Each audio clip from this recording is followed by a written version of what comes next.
Hi hello అందరికీ నమస్కారం. నా పేరు శాలిని. నేనైతే కొత్తగా యూట్యూబ్ ఛానల్ అయితే స్టార్ట్ చేశానండి. నా ఛానల్ నేమ్ స్పెషల్ జర్నీ. అందుకే ఇలా ముందుగా పాలు పొంగిస్తున్నానండి.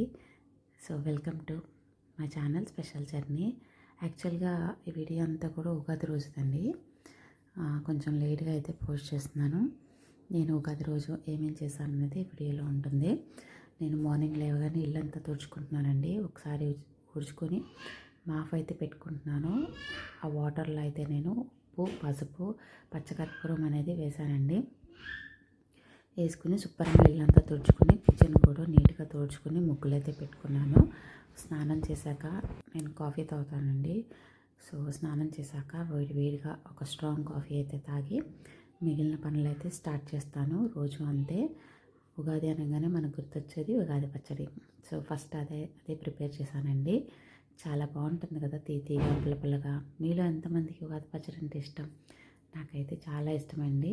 ఎంత అంటే గ్లాసులో పోసుకొని తాగేసే అంత చాలా బాగుంటుంది కదా. అసలు ఉగాది పచ్చడి ఇష్టపడిన వాళ్ళు ఎవరుంటారు చెప్పండి. చాలా బాగుంటుంది. సో నెక్స్ట్ అయితే నేను దేవుని నైవేద్యానికి పరమాన్నం చేస్తున్నానండి. సో కంప్లీట్ అయిపోవచ్చింది పరమాన్నం. బియ్యం, కందిపప్పు పాలల్లో ఉడికిన తర్వాత బెల్లం కరిగించి పోసేసి నేతిలో జీడిపప్పు, కిస్మిస్ ఫ్రై చేసి వేసుకుంటే కొంచెం యాలకల పొడి వేస్తే మన పరమాన్నం రెడీ అయిపోతుంది. ఇది మనం తినాలనుకుంటే వేడిగా తినాలి. దేవునికి పెట్టాలంటే కొంచెం చల్లారినాక పెట్టాలండి నైవేద్యము. చాలా కమ్మగా చాలా టేస్టీగా ఉంటుంది. నేనైతే పరమాన్నము ఉగాది పచ్చడి చేసి దేవునికి నైవేద్యం అయితే పెట్టాను. నేనైతే ఉగాది పండుగని చాలా బాగా సెలబ్రేట్ చేసుకున్నాను. మీరు ఎలా చేసుకున్నారో మీరందరూ నన్ను సపోర్ట్ చేయండి. మీరందరూ నన్ను సపోర్ట్ చేస్తారని అనుకుంటున్నాను. So thank you for watching my video. Thank you అండి అందరికీ.